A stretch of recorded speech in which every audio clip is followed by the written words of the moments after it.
Meu nome é João Paulo Delgado Prete, sou orientador da residência de TI e hoje vamos falar nesse vídeo sobre a organização do projeto base para o desenvolvimento do software Prescrição Zero. Primeiramente eu vou abrir aqui o nosso terminal e acessar a pasta onde eu fiz a clonagem do projeto. Então eu tenho uma pasta Git ali, dentro da pasta Git o fmt-ic, que é a nossa organização, e dentro da nossa organização nós temos aí o repositório do projeto, que é o Prescrição Zero. Como vocês podem perceber, a gente está aqui na branch de desenvolvimento, na development, e nós utilizamos Git Flow para controlar esse fluxo de trabalho. Nós trabalhamos nesse projeto, como também fizemos assim no anterior, com o Nix, que é um gerenciador de pacotes e nos permite construir o ambiente de desenvolvimento por meio de script. Então, depois que eu fiz a clonagem do projeto e tenho o Nix configurado, instalado e configurado na estação de trabalho, eu posso vir aqui e chamar o Nix Shell. E ele automaticamente vai, sempre que fizer isso, fazer um pull do repositório, garantir que os pacotes e extensões que foram especificadas tenham sido instaladas. E ao final, ele vai, se der tudo certo, ele vai mostrar ali ambiente de prescrição zero pronto para desenvolvimento. E aí nós podemos, como a gente pode observar aqui no Shell, agora ele está com o Nix Shell, a gente está num outro ambiente, um ambiente virtual construído por ele, com as ferramentas que nós especificamos e que é o ambiente de desenvolvimento recomendado para que os residentes utilizem na parte de desenvolvimento de software. E aí eu posso chamar aqui o Visual Studio Code. Deixa eu limpar aqui a tela. Vou chamar o Visual Studio Code na pasta atual e temos aqui então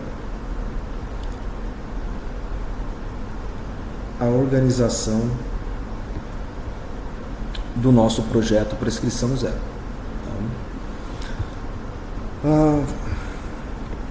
Vamos falar um pouquinho sobre o que são essas pastas, qual o objetivo de cada uma. A primeira aqui, vou colocar em ordem, tá? A primeira, que é esse ponto GitHub, a gente não deve trabalhar nela. Ela, como o próprio nome diz, ela é especificamente utilizada pelo GitHub. Para quê? Para toda vez que for criar uma issue, ele faça uma sugestão de template. Então, por exemplo, se eu tiver uma issue relacionada à parte de projeto, ele vai sugerir uma issue que você tenha esses campos, ou seja, tarefa do projeto, faça uma descrição, coloque um rótulo, estabeleça quem é o responsável e algumas seções aqui que são recomendadas, como um resumo da solução, descrição contextual, lista de restrições técnicas, ou seja, dependendo do tipo de issue que vai ser criada no GitHub, ele faz a sugestão aqui de acordo com esses templates. Então a gente tem aqui um template para quando for uma nova funcionalidade, quando for uma tarefa de análise, quando for um bug que deve ser corrigido, quando for de projeto e assim por diante. Tá? A gente não deve mexer nisso aqui, ele está presente aqui apenas para que o GitHub use esses templates. Nós temos uma outra pasta que é do Visual Studio Code, que é a ideia que nós estamos utilizando para desenvolvimento, e nela, ela está versionada, essa pasta, então ela faz parte do repositório Git. Então todos os desenvolvedores vão receber já essa pasta com as configurações mínimas ali do Visual Studio Code para, no caso do launch aqui, a especificação de qual é a classe que inicia a aplicação, prescrição zero, e qual é o arquivo que contém as variáveis de ambiente que devem ser carregadas para a execução do projeto prescrição zero. Então isso já vem configurado quando você faz a clonagem. E um outro arquivo que é arquivo de configurações da IDE. Então nesse arquivo nós temos configurações, por exemplo, da extensão SQL Tools, que é uma extensão que permite fazer conexão ao banco né, fazer consultas SQL, por exemplo, por meio do próprio Visual Studio Code, e já está configurado aqui, por exemplo, o servidor localhost, qual é a porta, qual é o nome do banco, né, um usuário e senha aqui de teste. Então ele já deixa isso configurado, né? Se eu observar aqui do lado esquerdo, na extensão SQL Tools, aqui, ó, essa daqui, vocês vão perceber que já está aqui, ó, prescrição 0. Essa conexão já está configurada, ela já vem configurada quando você faz a clonagem, né? Por conta desse arquivo de configuração do Visual Studio Code. A gente tem mais alguns outros elementos de configuração, como por exemplo a parte de correção ortográfica, que ele vai ter aqui a observação tanto do português brasileiro quanto inglês, né? Que a forma de exibir essa sugestão de correção ortográfica seja bem discreta, ou seja, só um hint mesmo. E aqui nós temos configuração até mesmo dos ícones por nome de pasta. Então, dependendo do nome da pasta, tem um ícone próprio. Por exemplo, toda pasta que se chamar útil já usa um ícone de ferramentas aqui, do Tools, né? E também iconografia para extensões de arquivos. Então, quem fizer o clone do projeto usar o Nix já vai receber a IDE configurada, né? Inclusive com a mesma personalização de ícones aqui para pastas e arquivos. Nós temos uma outra pasta aqui que é a doc. Aqui é onde nós vamos ter toda a documentação, tá, do projeto. Então nós temos aqui, por exemplo, o arquivo das reuniões, né, as reuniões que foram realizadas, por exemplo, no mês de agosto. Estão todas aqui descritas, com links, né, são as atas. E requisitos é onde nós devemos inserir a documentação dos requisitos de software.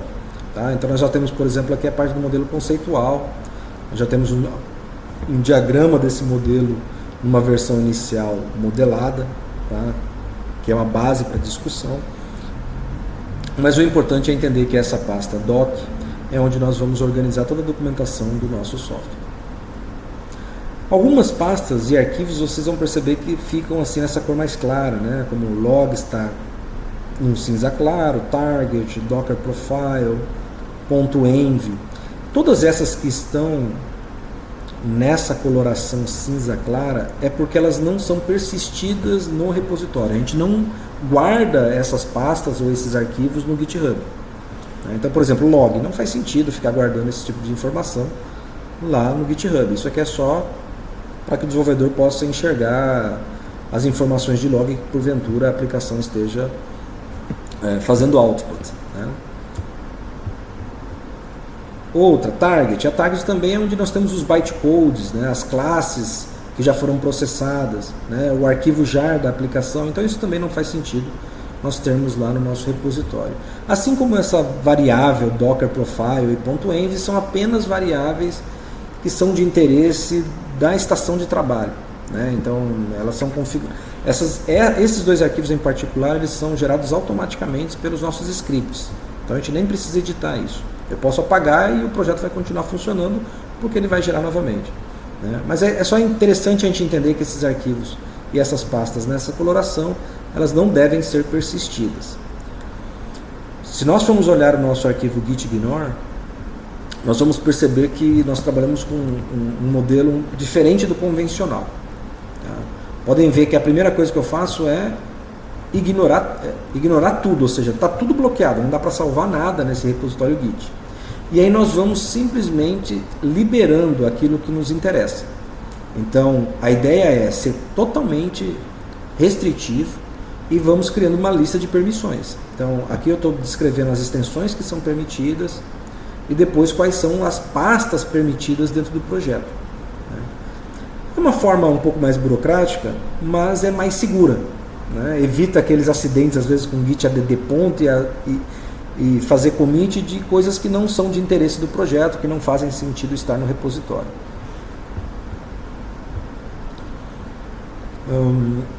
A pasta src é a pasta onde nós temos o código-fonte do nosso projeto, né? E aí nós temos aqui alguns arquivos na raiz, que são arquivos bastante importantes, né? Já falamos do gitignore. Nós temos aqui a parte do Docker. Então a nossa aplicação, ela roda nesse formato de container, ela é encapsulada em container. E aí se nós olharmos o Dockerfile, né, nessa versão inicial, essa é a versão 0.01, né? Então ele constrói uma imagem baseada aqui no OpenJDK na versão 22, né? Faz uma cópia do jar da aplicação que está na pasta target aqui, que foi gerada, para dentro da imagem do nosso futuro container. E aí quando o container é instanciado, nós estamos garantindo aqui que ele vai iniciar essa aplicação, esse app.jar, já usando o fuso horário aqui, configurado da nossa região, né, que é Cuiabá. O Docker Compose, por sua vez, é aquele script responsável por levantar os serviços, ou seja, ele levanta tanto a aplicação prescrição zero, como outros serviços de base, como por exemplo o banco de dados Postgres. Nós também utilizamos o Redis para cache. Nós temos também o SonarQube. Nós vamos falar um pouquinho disso daqui a pouco. Esses dois arquivos são arquivos que representam a aplicação Maven, né? Nós temos aqui não precisa nem ter um Maven instalado para poder fazer a execução do Maven, né? Porque ele já fornece aqui o executável do Maven. E o POM.xml, que é o arquivo de configuração Maven do nosso projeto, né? É por meio desse arquivo que a gente faz todo o build da aplicação e gera essa pasta target com a nossa aplicação.jar, né? Se a gente for abrir o POM.xml, o que a gente percebe estão todas as dependências aqui, ou seja, eu tenho dependência do Spring Framework, tenho dependência aqui, por exemplo, do Spring Boot Admin, tem dependência do Auth2, ou seja, para a parte de autenticação. Nós temos dependência aqui do driver do PostgreSQL. Então, todas as dependências estão aqui e vocês vão perceber que todas elas estão especificadas com a sua versão. Então, a gente não deixa nenhuma versão em aberto para que não tenha aquele problema de repente, amanhã, ele fazer download de uma dependência atualizada, né, numa versão mais nova, mas que acabe bugando, que acabe criando algum problema para a execução do projeto. Então, toda dependência que for declarada, ela tem que estar com a versão específica. Tá? Nós temos o arquivo leme tradicional, né? Aqui está o nosso script que construiu esse ambiente de desenvolvimento, que é o shell.nix. Se a gente olhar esse arquivo shell.nix, o que ele está garantindo para nós? Que esse ambiente de desenvolvimento ele vai ter que ter o Git, o Git Flow, né? Um editor de terminal, no caso aqui o micro, o Bat é um visualizador de conteúdo de arquivo de terminal também, o Askinema para gravar sessões de terminal, o JDK22, o Maven, o Docker Compose, o RedLI é um interpretador de linha de comando para o Redis e o próprio Visual Studio Code, né? Depois que ele garante que o ambiente já tem esses pacotes instalados, o que nós fazemos aqui é garantir que quando ele for construir o ambiente de desenvolvimento, ele tenha a última versão do repositório, ou seja, ele já faz o pull, e garante que essas extensões todas estejam instaladas no Visual Studio Code nessas respectivas versões. Percebam que até mesmo as extensões da nossa IDE estão todas bem especificadas aqui, né? E ao final, ele simplesmente diz que o ambiente está pronto para desenvolvimento e pode utilizar o comando code ponto para começar a desenvolver, né?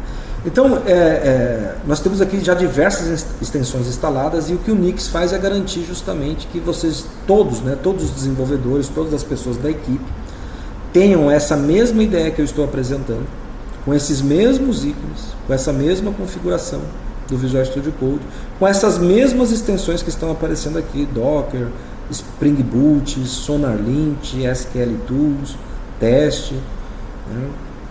Isso vai garantir uma uniformidade de trabalho. E até o SonarLint aqui, que é interessante, porque ele vai garantir que as recomendações de modificação no código fonte, que é uma questão de qualidade do código que está sendo escrito, seja a mesma que é apresentada para todas as pessoas que estão codificando no projeto.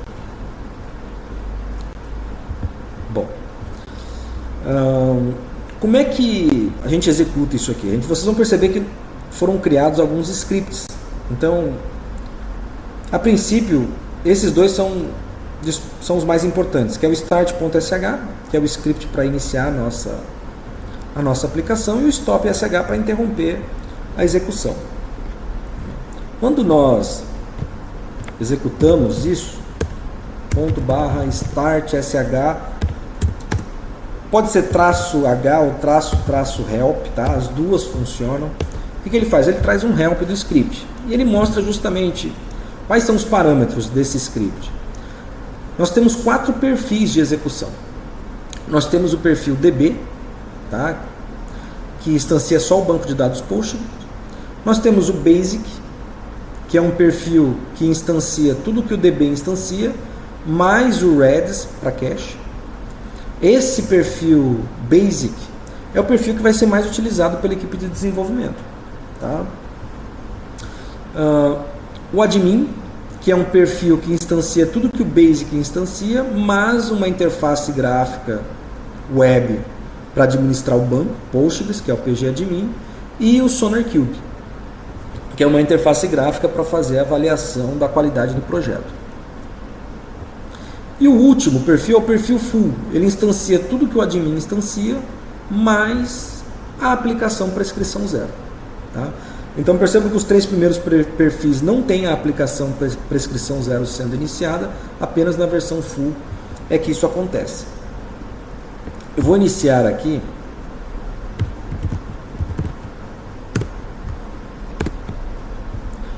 E não vou passar parâmetro nenhum, né? Então até nisso está ajudando o script. Se você não escolher nenhum perfil, ele pede que você escolha um. Então percebam que ele mostra os 4 perfis, o DB, Basic, Admin e o Full, e diz inclusive quais são os serviços que vão ser iniciados. Eu vou escolher aqui a opção 4, que é o Full. Então ele vai construir a aplicação prescrição zero, ele está usando o Maven para isso. E agora ele já está utilizando o Docker Compose lá para iniciar os nossos containers. Né? Então foram iniciados aqui 6 containers. Nós temos o banco de dados da nossa aplicação prescrição zero. Nós temos o Redis aqui, que é o nosso serviço de cache. Nós temos a interface gráfica, que é o PGAdmin. Nós temos o banco de dados do SonarQube. E nós temos a aplicação web SonarQube. E por último aqui, o container da aplicação prescrição zero.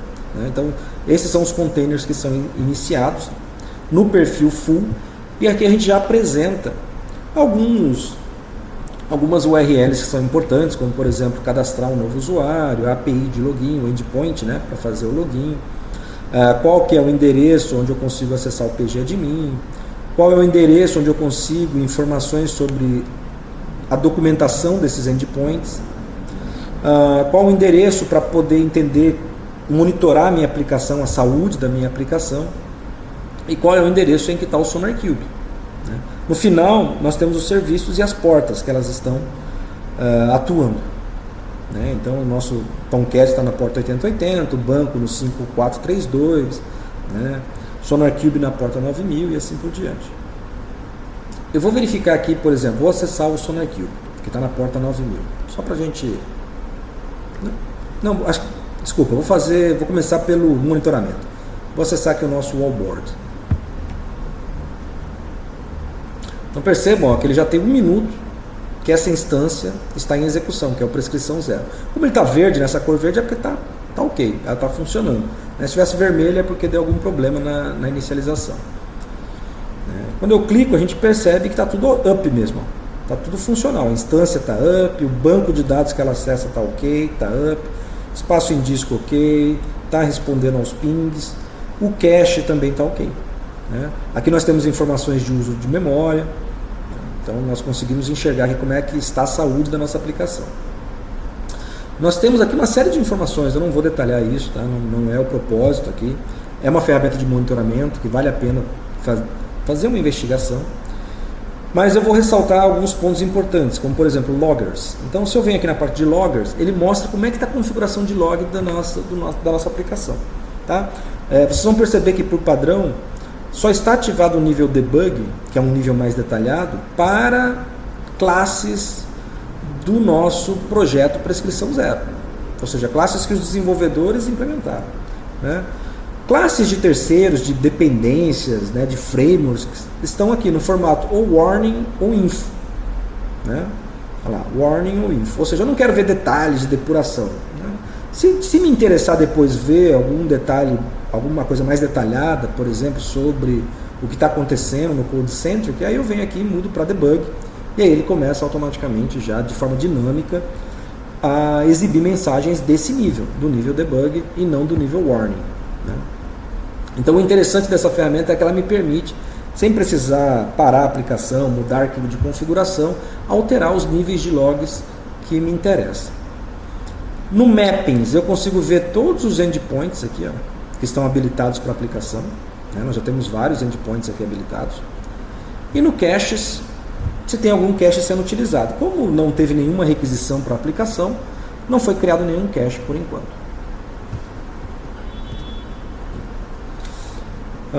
Se eu abrir o Swagger aqui, é onde está a documentação das nossas APIs. Como esse é um projeto de base, ele é um projeto que não embutiu ainda os nossos serviços de negócio, né? Percebam que está tudo aqui como full, ou seja, são exemplos apenas de APIs relacionadas às operações de busca, inserção, alteração, né, exclusão e as de autenticação, tá? E obter informações de usuário. Então, se eu vier aqui, por exemplo, nesse get e tentar executar isso, venho aqui no execute, ele executa, ele faz uma requisição para a API, né, e aqui eu tenho como resultado, ó, resultado 200, quer dizer, ok, e recebeu aqui que tem uma coisa cadastrada lá no banco de ID 1 com 5 campos, fora o ID mais 5 campos, que é o fulfilled para uma string, um outro fulfilled para data, um outro fulfilled para números inteiros e assim por diante. É só uma demonstração, né? Mas é importante a gente entender que nós conseguimos aqui por base já ter a documentação das APIs, né, sendo exibidas. Se eu abrir aqui o SonarQube, vou clicar aqui não, pronto. A primeira vez que vocês forem logar, ele vai pedir para mudar a senha, né? Ele sempre começa com admin, mas depois ele pede para mudar. Aqui nós enxergamos como é que está a qualidade do projeto, né, do nosso código-fonte. Então ele mostra, por exemplo, bugs, 0, vulnerabilidades, 0. Não tem muita coisa no projeto ainda, né? Ele tinha várias observações. Nós fomos refatorando até que conseguimos deixar ele já bem, num nível bem alto. Ou seja, percebam que basicamente está quase tudo como A, né?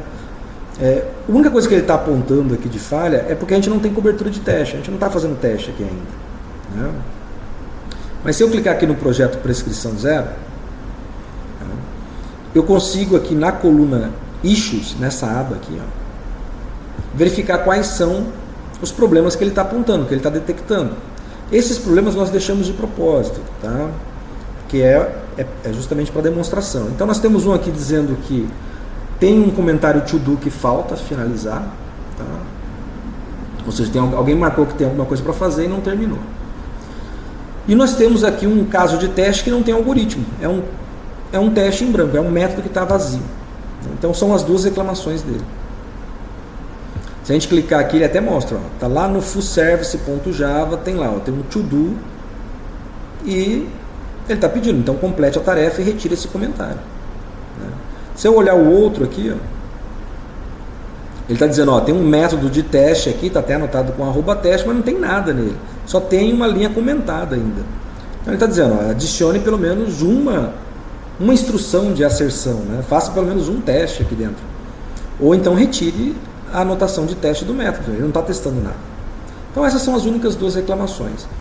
O SonarQube, essa interface, nós enxergamos que isso vai ser mais para os orientadores acompanharem como é que está o desenvolvimento do projeto, a qualidade do código que está sendo produzido, né? Para o desenvolvedor, a ferramenta SonarLint no próprio Visual Studio Code, tá, que é essa aqui, ó, que já está instalada, né, ela já faz essas verificações do sonar para você, né? Então o desenvolvedor não precisa fazer esse papel de ir lá no SonarQube, na parte web, para investigar o seu código-fonte. Ele pode simplesmente ir seguindo as recomendações da própria IDE. Se a gente abrir aqui o nosso full service lá, então vou abrir ali no domain service, o full service que ele estava reclamando, tá aqui, ó, o to-do, tá até uma linha aqui, né? Ele já está reclamando lá, o que ainda deve ser feito. Então é só seguir o que a própria IDE aponta, tá? Para garantir essa qualidade. Percebam que até essa coloração da documentação é baseada numa extensão que nós temos aí configurada. Então tudo que for depreciado, né, com exclamação, ele já fica marcado em vermelho mesmo. Tudo que for um to-do fica em laranja. Se for dúvida, fica em azul. E aquilo que você quiser destacar, quiser colocar em negrito, você coloca mais um asterisco e ele fica, percebam, com uma cor destacada, né? A cor padrão é essa mais clarinha, não é para dar tanto destaque, né? O meu destaque é o código. Isso aqui é o nosso Javadoc, é a nossa documentação de código. Perfeito, né? Então,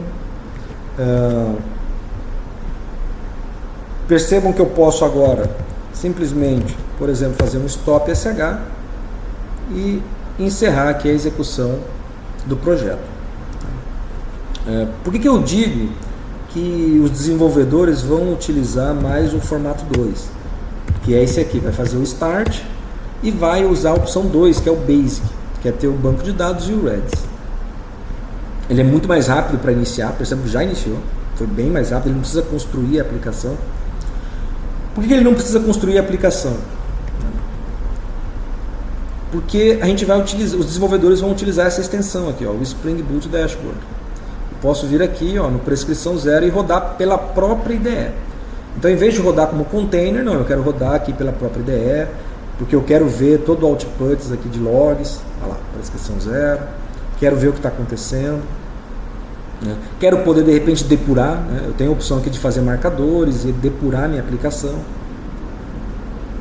Pronto, foi inicializado. Olha lá, ele já mostra quais são os beans, já mostra aqui, ó, os endpoints, olha lá, o endpoint de login, sign up, as propriedades, né? Então é mais interessante para o desenvolvedor iniciar só mesmo o banco de dados e o serviço de cache e rodar a aplicação pelo Visual Studio Code.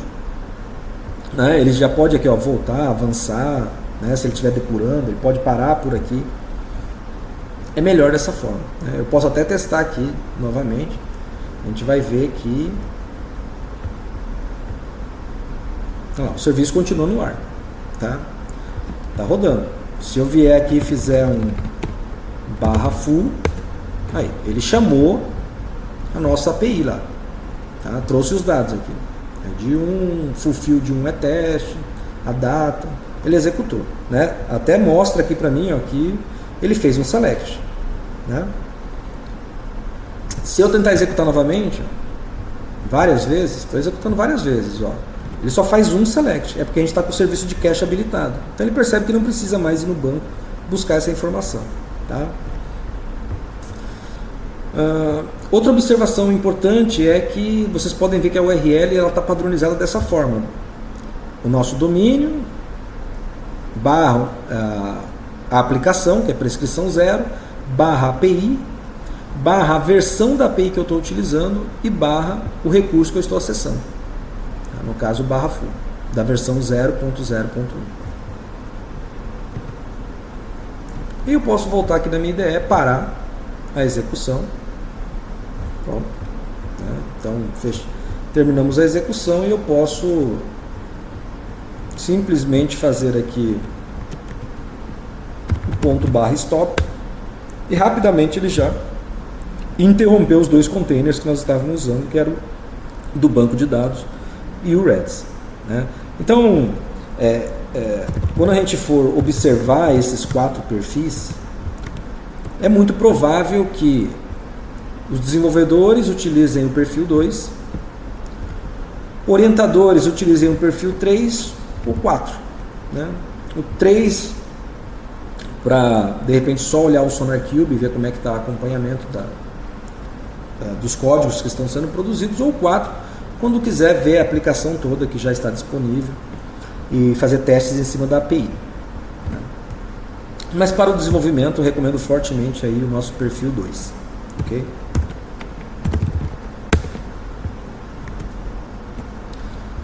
Falando agora da organização do código-fonte do projeto. Quando eu expando o SRC, percebo que nós temos duas áreas aqui. O main, então são as nossas classes principais, né? E aqui são só as classes de teste. Se eu abrir o teste aqui, percebam que tem lá a aplicação de teste e nós temos uma pasta HTTP. Nessa pasta HTTP é onde nós vamos disponibilizar requisições que a gente queira testar. Percebam que já aparece, isso aqui é uma outra extensão que nós temos também habilitada na IDE, que na hora que ele vê uma linha get, post, put, uma linha que é uma requisição HTTP, ele já monta aqui um hyperlink, send request. Quando eu clico, ele faz a requisição. É claro que agora ele fala que não tem conexão rejeitada porque o serviço nós paramos ele. Mas eu consigo fazer os testes por esses arquivos .http. São bem úteis. No main, nós temos a área do resources. O resources é a pasta onde a gente tem vários arquivos de configuração. Por exemplo, nós temos aqui em templates algumas páginas já modelos para erros comuns, como por exemplo o erro 403, 404, erro 500. Aqui é para erro genérico, tá? Quando é um erro que não está especificado nesses códigos. Nós temos para a configuração da aplicação 3 níveis de ambientes, tá? Que é o ambiente dev, de desenvolvimento, esse é o que nós no dia a dia vamos estar mais utilizando. O ambiente de teste, então quando a gente quiser disponibilizar a nossa aplicação em um servidor para que os usuários possam fazer teste da aplicação, as configurações desse ambiente vão estar nesse arquivo. E o de produção, esse aqui já é liberado para que os usuários de fato usem o produto, o software. E o Application Properties são aquelas configurações gerais que se aplicam a todos os ambientes, vamos dizer assim. Se eu for olhar, por exemplo, aqui o dev, ele está aqui na porta 8080, o nome do ambiente é dev, e ele tem aqui, já tem uma sugestão padrão aqui no dev para usar admin, admin, admin, admin, ou seja, não tem uma preocupação com essa parte de segurança nesse ambiente dev. Nós temos aqui em prod, por exemplo, já está na porta 80. Não é mais 8080. Então, são essas mudanças de configuração da aplicação, estão aqui nesses arquivos .properties. Esse banner é aquele que aparece aquele texto prescrição 0 quando inicia a aplicação.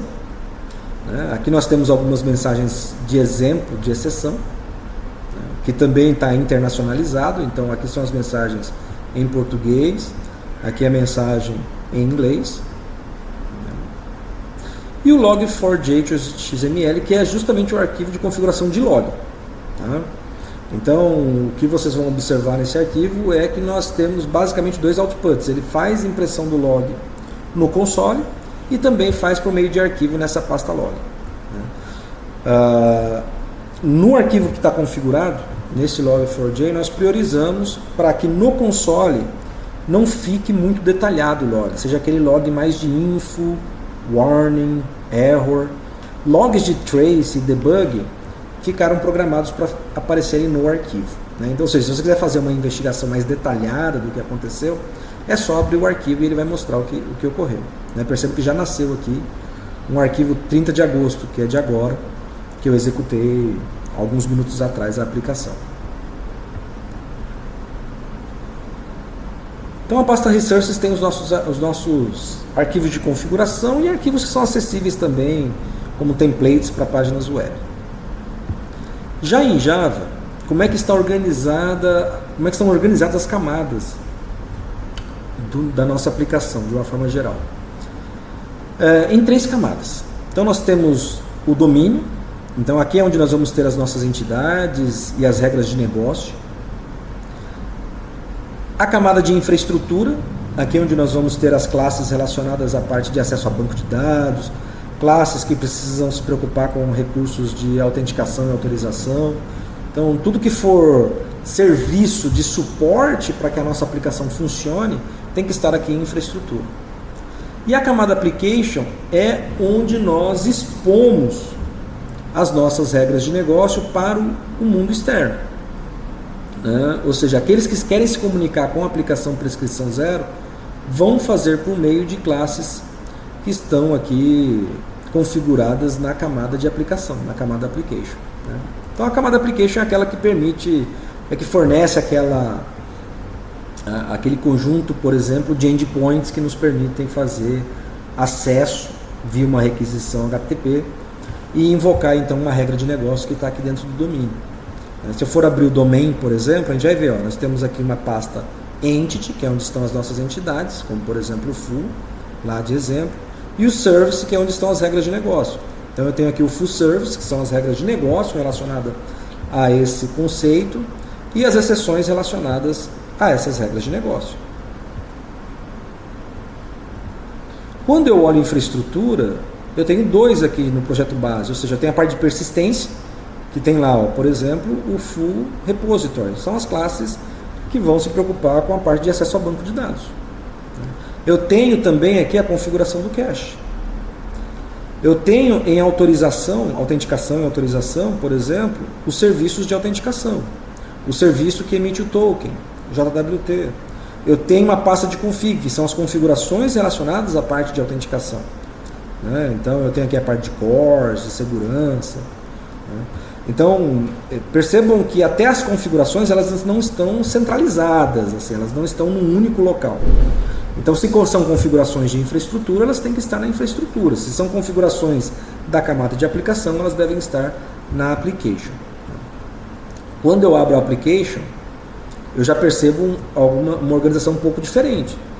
Eu percebo que eu tenho aqui as exceções, que são aquelas exceções que ocorrem nessa camada e que porventura vão carregar mensagens que vão chegar no cliente que solicitou, fez uma requisição.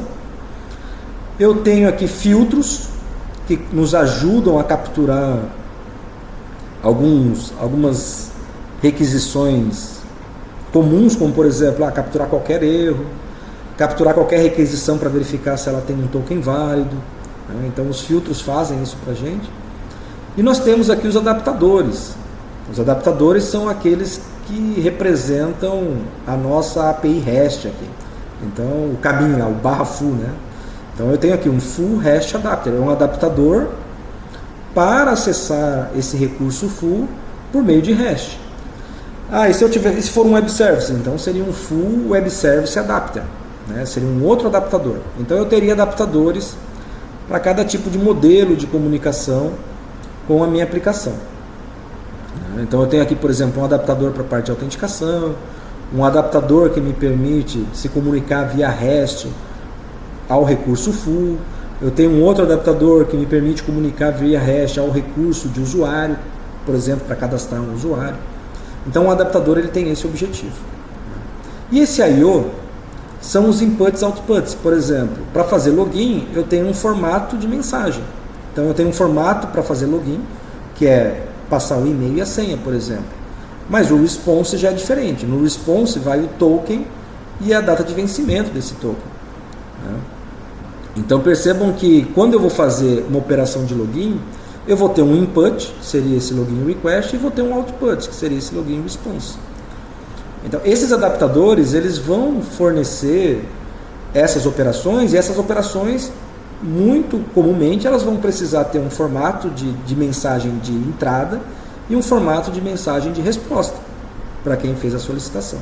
E é nessa pasta I/O que a gente guarda essas informações. A pasta útil, por sua vez, é uma pasta utilitária, com recursos que diversas camadas aqui podem estar utilizando, como por exemplo, aqui de mapeamento de objeto para JSON. Então esse mapper.util é uma classe que faz isso. Classes utilitárias elas podem estar aqui dentro, mas se elas forem específicas de uma determinada camada, elas também podem estar dentro da sua respectiva camada. Assim como posso ter um config dentro de application, e posso ter um config dentro de infraestrutura, igual teve aqui na parte de autenticação. Eu posso ter também, por exemplo, um útil que só é útil para a camada de aplicação, né? Só faz sentido para a camada de aplicação. Bom, é dessa forma então que está organizado o projeto, né? Percebam que tem mais o último script aqui, que é esse update SonarQube. Isso aqui é mais para os orientadores poderem verificar como é que está a última versão do projeto, tá? Então, quando a gente executa, por exemplo, se eu vier aqui e fizer um start.sh da versão full,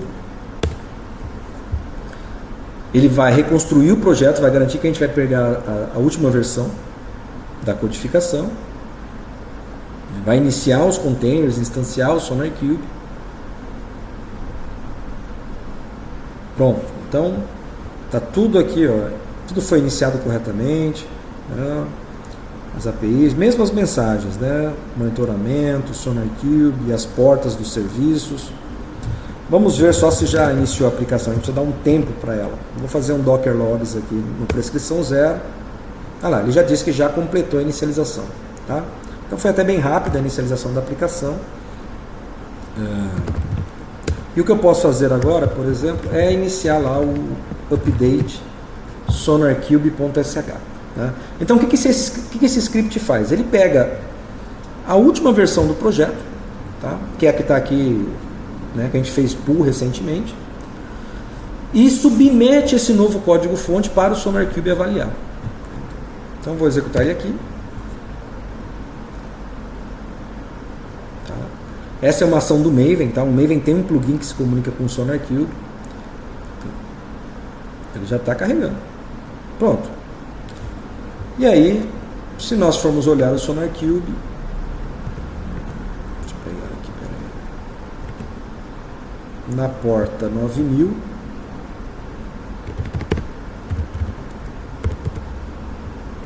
vou logar novamente. Olha lá, ele já diz, ó, última análise. A última análise foi há 31 segundos atrás. Então, o que está aparecendo agora reflete já esse último código que foi submetido. Esse é um papel, esse script, quem vai acabar executando mais são os orientadores, né? Então, de tempos em tempos vão executar essa rotina para fazer a atualização dessa avaliação do projeto. Tá? Então, a gente pode aqui já parar a aplicação.